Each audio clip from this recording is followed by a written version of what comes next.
Hey guys, it's 1634 Singer here. Today I'm going to be reading a story written by my friend Bethany, who I went to high school with.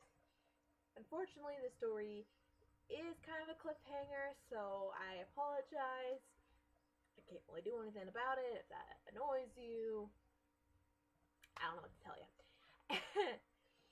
Anyways, I don't have the best audio, as I'm sure you can tell, so it won't be the best sounding, and you will hear my mouse clicking. I don't have money to spend on equipment yet, so hopefully that'll change eventually. Alright, enjoy the video, guys.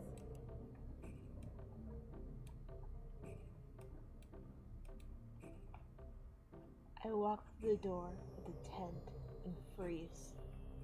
Everyone told me not to come here tonight, but it just seemed so fun. After all, it was just an old circus tent. Nothing bad about that. The circus just left it here a long time ago.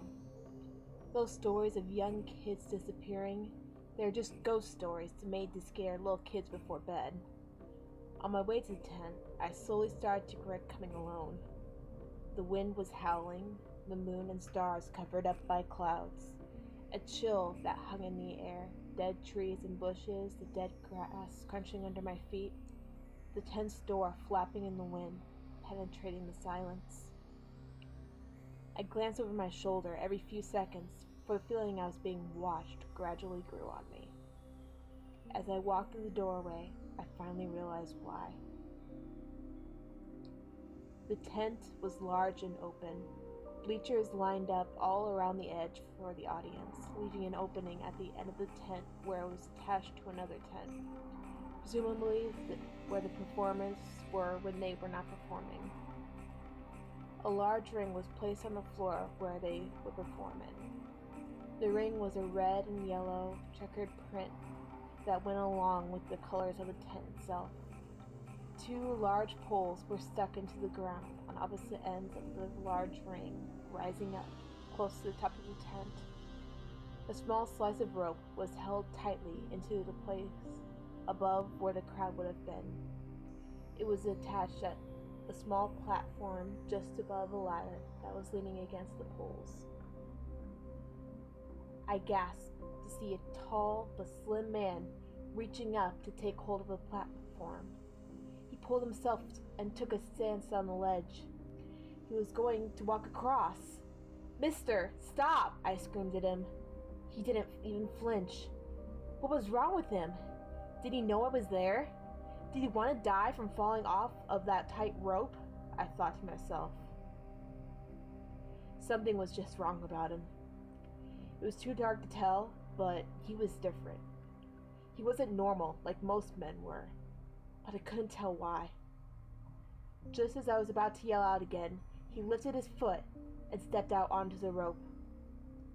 He took another step forward and then broke out into a full-out run, completely balanced. He didn't falter once.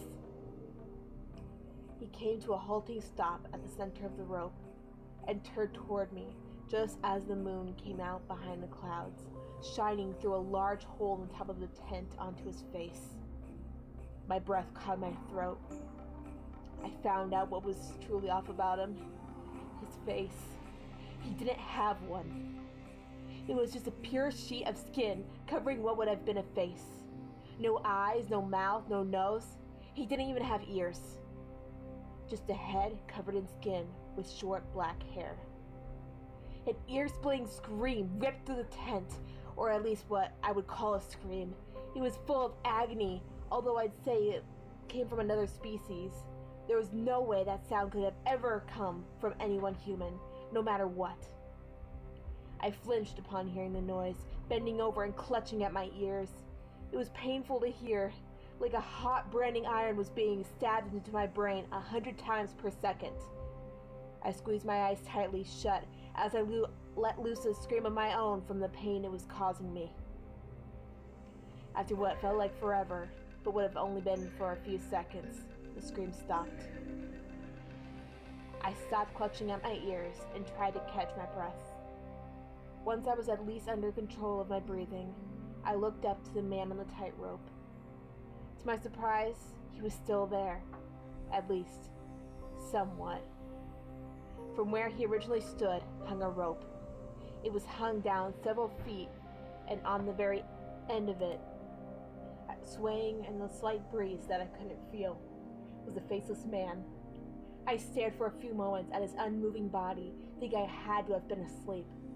I squeezed my eyes shut and rubbed them hard. When I opened them, his body was still limp and hanging there, but his left arm was raised, finger extended, pointing right at me. I began to slowly back up toward the door and ran into the tent wall. I looked on each side of me to find that the door I had entered had disappeared. I looked back at the man. He was in the same position as before. I bent to grab the bottom of the tent, but it wouldn't budge. I pulled at it with all my strength, but nothing came of it.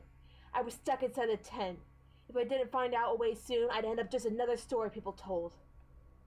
No, I wasn't going to be that. I wasn't going to disappear. I wasn't going to die.